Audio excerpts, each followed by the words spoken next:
The spooky season is looming on the horizon, so there's no better time than the present to talk about the books that fit these autumnal vibes. I have put together a list of 20 recommendations for you that fit the spooky autumnal vibes. I've ranked them from the kind of creepy, spooky vibes to the downright terrifying. I've also categorized them in 3 ways. We have that spooky, kind of creepy, fit the vibe, but you don't really want to be scared, to the kind of scary, maybe some violence and gore, to the downright terrifying. The books that I've read that really scared me. So hopefully in this video there will be something for everyone, because I think we all enjoy a good theme. Before we get started, please check out the video linked above and below with some awesome recommendations themed around vampires, because to kick off the fall spooky season, I'm doing a Fall Fang Gang readathon from September 16th to the 22nd, and I would love if you could join. There are a lot of recommendations in that video featuring vampires. Starting off our list at number 20 is one of my favorite books, and that's because the setting is perfect and it's kind of creepy. That book is Rebecca. In this one, you're gonna be creeped out, but I don't think you're gonna be scared.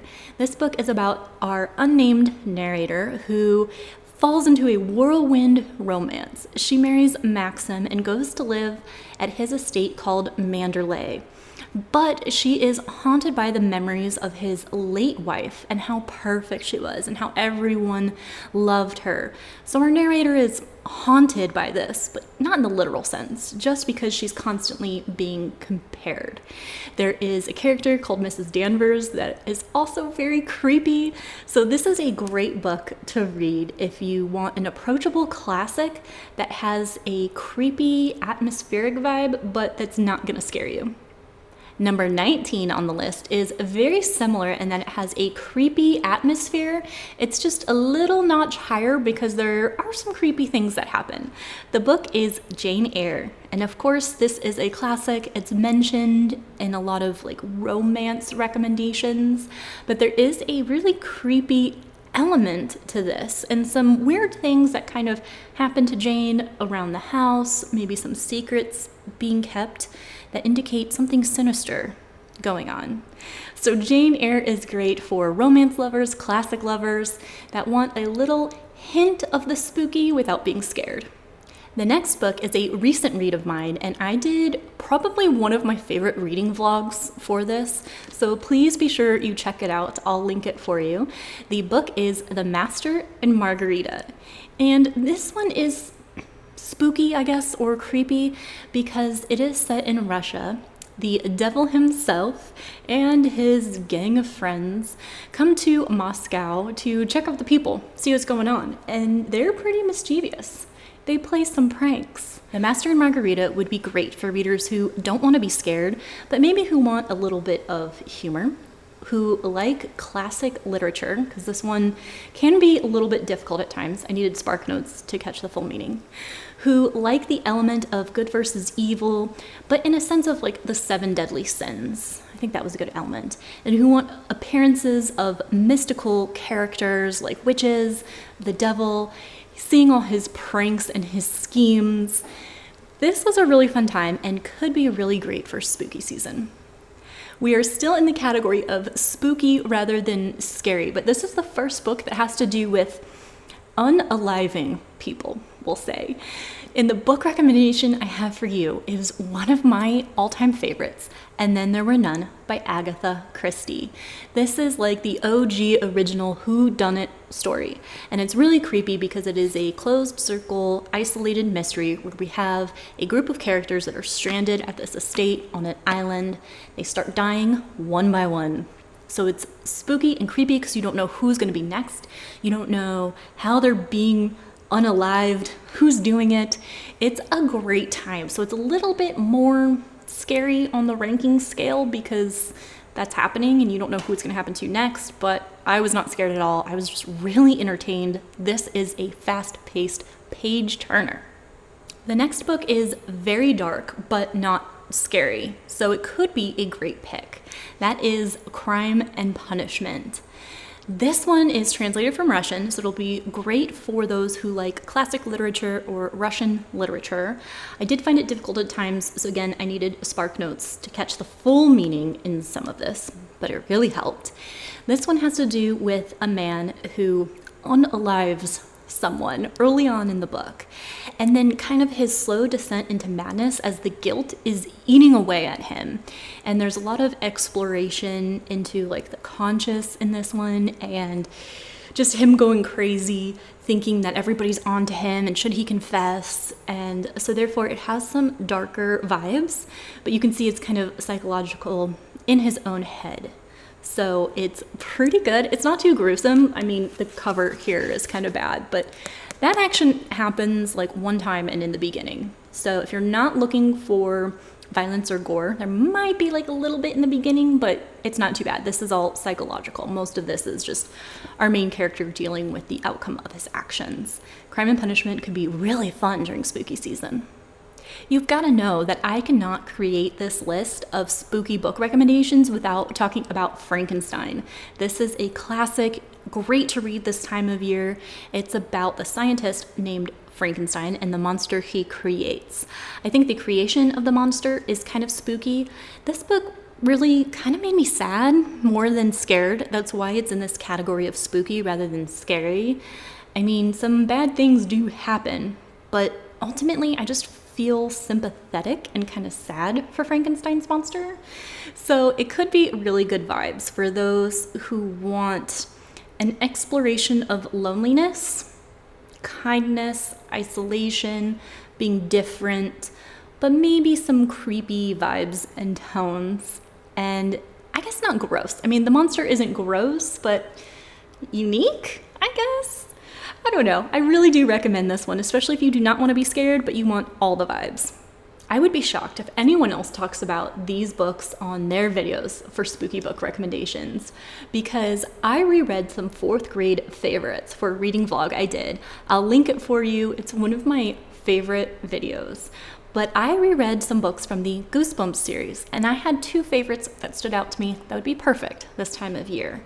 We have One Day at Horrorland, which was my ultimate favorite, and Night of the Living Dummy. These are higher on the list because they are a lot scarier, but they're made for children, so I wasn't that scared. I found them more creative. So they're higher on the creepy list for that reason. They're designed to scare, but they're designed to scare elementary school kids. So, I mean, how bad can it be? Surprisingly, a little bit. These 2 stood out to me as favorites. Please check out that video if you want more details on the plot, or just if you want to support me, because it's one of my favorite videos, and for some reason, my Goosebumps reading vlog doesn't get a lot of love. Next up on the list for the spooky book recommendations is Layla by Colleen Hoover. This is a paranormal romance, which was new to me. This was the first one from that subgenre that I read. And it's creepy because we have a main character who's taking his girlfriend for a romantic getaway, hoping that they can reconnect. But she's not necessarily connecting that easily. She's kind of withdrawn. So he finds himself connecting to someone else at this isolated bed and breakfast, but that someone else just happens to be a ghost. So it's kind of an interesting take, spooky and eerie in that sense because we have the paranormal, but again, not scary, more of a suspenseful paranormal book. Next up is a book that I have mentioned is one of my favorite classics, and it would be great this time of year. It is Dorian Gray. This is the story about a man who finds it very important to be beautiful, to be liked, to be successful. So he sells his soul. And kind of how that works out is he's given a portrait of himself. And as he becomes more and more beautiful looking in real life, the portrait of him gets uglier, more grotesque, more disturbing. And that's because it's reflecting the ugliness of his soul. Super creepy, right? So very strong creepy vibes. Not scary, truly creepy. It's beyond spooky now. We're in creepy in this one. Dorian Gray is one you should definitely check out. We are now at the top of the category of the spooky, creepy vibes, and the book recommendation I have for you is Under the Whispering Door. This one makes me think a lot of Scrooge because we have a man who is very dedicated to his career, focused on success and money, and he dies. He kicks the bucket and he's like a ghost. And he goes to this kind of in-between to help him pass over, and it's a tea shop. And so it's kind of spooky in the fact that he's a ghost, there's other ghosts, and they're dealing with moving on. But this is actually a very heartwarming, wholesome story about the relationships that they build, the connection they have, the kind of the helpfulness and the beauty of like crossing over and closure. And so I guess actually this probably shouldn't even be the creepiest now that I'm like thinking about it, comparing. Goosebumps might be scarier than this one because this one has that spooky vibe with the ghost, but ultimately it made me cry because it was so sweet and the relationships, I really liked it. Under the Whispering Door is one of my favorites. It's really good and could be a wholesome good time during spooky season. Now we are entering the scary category. We're not at terrifying yet. These are just kind of scary, beyond the spooky vibes. So the first recommendation for you I have is The Haunting of Hill House. A quick note about setting the right expectations for this book. I understand there's a movie or a TV show and it's pretty terrifying, and those that watch it first and then come to this book complain because they're nothing alike. They're different experiences. I think only the character names are the same. So maybe don't watch it first or just treat them as two different experiences. The Haunting of Hill House is one of the original haunted house stories where we have, I think, 4 characters that are strangers and go to stay at this haunted house together to confirm if it's really haunted. And I mean, spoiler alert, it is. Creepy things happen. And I love the quote on the back of this book that says, "No live organism can continue for long to exist sanely under conditions of absolute reality." It's a good classic. It's a very approachable classic. It's a little bit scary, but it's lower on this list because it's not the scariest thing that I've read. Another classic that is scary is Dracula. This is one of the most well-known vampire stories. If you haven't read it yet, then what are you waiting for? 2022 spooky season is the time that you should read Dracula. Next up is a haunted house story that I recently read and found pretty scary. The Haunting of Ashburn House is your typical classic haunted house story where a girl is down on her luck, out of money, but she inherits this house from an unknown, mysterious relative. She goes to stay there. Creepy things happen. I like the connection that brought everything together of why it was haunted and what she had to do. So this could be a good one to check out. Kind of like a cozy horror, if that makes sense. If you can imagine horror as being cozy, like this would be it. Top of my list for the scary category before we get to the terrifying category is by none other than the king himself, Stephen King, and his book Misery. So Misery is more of a suspenseful horror rather than something that's really gonna scare you. We have our main character who is an author who is saved from a car accident by his #1 fan. However, things took a sinister turn in this book when his #1 fan reads his latest book or like latest chapters and she doesn't like how it ends. So she tortures him until he rewrites it into something that she approves of. So it's very interesting.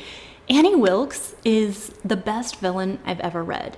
And it's a scary book because it's a realistic thing, like being held hostage in someone's house and like kind of tortured so that you can't leave and you're in pain. Like that's a realistic kind of horror. So it's top of the list for scary for that reason. But like I said, it's more suspenseful in how he's going to get out.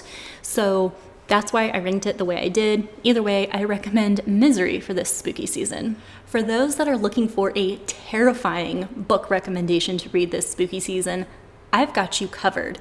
Now, I've got you kind of covered because I'm not a fan of extreme horror. That's not my style. I'm a little bit too sensitive. I don't want too much blood and gore. I don't want everyone to die. I don't like prolonged torture. I don't like home invasion. So these are just from my perspective of what I enjoy. So those things being said. So here's what I recommend. First on my list for the least terrifying is Uzumaki by Junju Ito. This was the first manga that I read. If you're not familiar, it's like a Japanese comic book. So you read it back to front, right to left. Very different from American books that we're used to, or English books. But this was so fun. The illustrations are gorgeous and disturbing. This is one book, but it's broken into like smaller stories that are all related. Essentially, there is this town or village that is haunted by spirals. And that sounds weird, and it did to me too, and kind of the reason why I wanted to pick it up is I was like, how could spirals, a pattern, be terrifying? But Junju Ito finds a way, and it's gross. The images add to that, very grotesque and disturbing, but in like the best possible way. I had a great time with this. I think my enjoyment kind of tapered off towards the end. It felt a little bit dragged out, but overall I have positive memories of this book, and it's one that I think I might reread often. I don't know if I'd reread it every year. I just bought this edition like in the past week. Super excited to have it because I enjoyed it so much, and I think you should check it out. If you haven't tried manga before or graphic novels, this could be a great one to try out and see what it's all about. So Uzumaki is my recommendation for a terrifying book to read. The next terrifying book recommendation I have for you is one that I really enjoyed. It's one of my favorite horror books, but it actually gets some pretty poor ratings. So let me explain and help you find out if you would enjoy it. The book is Imaginary Friend. And with this one, I think it's all about having the right expectations and being in the right mood for the book. This book reminds me a lot of Stephen King. So if you're a King fan, and if you liked The Shining and the element of a young boy having supernatural powers, and if you liked The Stand for the elements of the pandemic taking control of people and unaliving them in a gross way, and also the good versus evil element that's in the second part of The Stand. So if you like those books for those elements, and then if you want to add a dash of a rabid Rudolph the Red-Nosed Reindeer, then you might be interested in this book. It did make me terrified of deer, so that was fun. So I really enjoyed it. The common complaint I've seen is that it drags on for a long, long time, which is kind of a complaint with The Stand as well that I've seen. So that's why I really compare it to that book. But I had the right expectations going in. I had a great reading experience with it. I can see how it dragged on, but I didn't mind it. I like the direction that the story took, and that the element of the good versus evil. I had a great time with Imaginary Friend, so I think you should give it a shot if you're looking for a terrifying book this spooky season. Speaking of Stephen King and The Shining, this is the next book I have to recommend for you. I was terrified. I was terrified. I was reading this book, and I was home alone. It was nighttime, and I was sitting there reading, and my hair was like back on my shoulder or something, and it like fell forward. And just that movement on my shoulder made me jump to the ceiling pretty much and scream because I thought someone was standing behind me.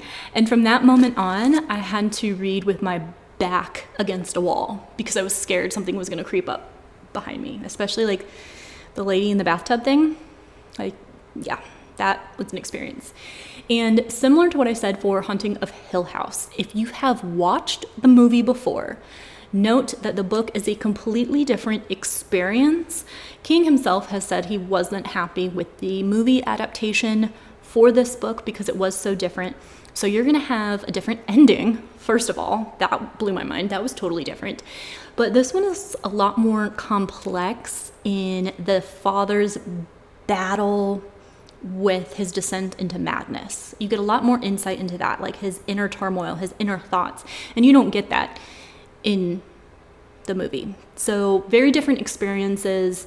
I'm not going to say one is better than the other, but depending on what you're looking for and depending on what you want to get out of it, great recommendation.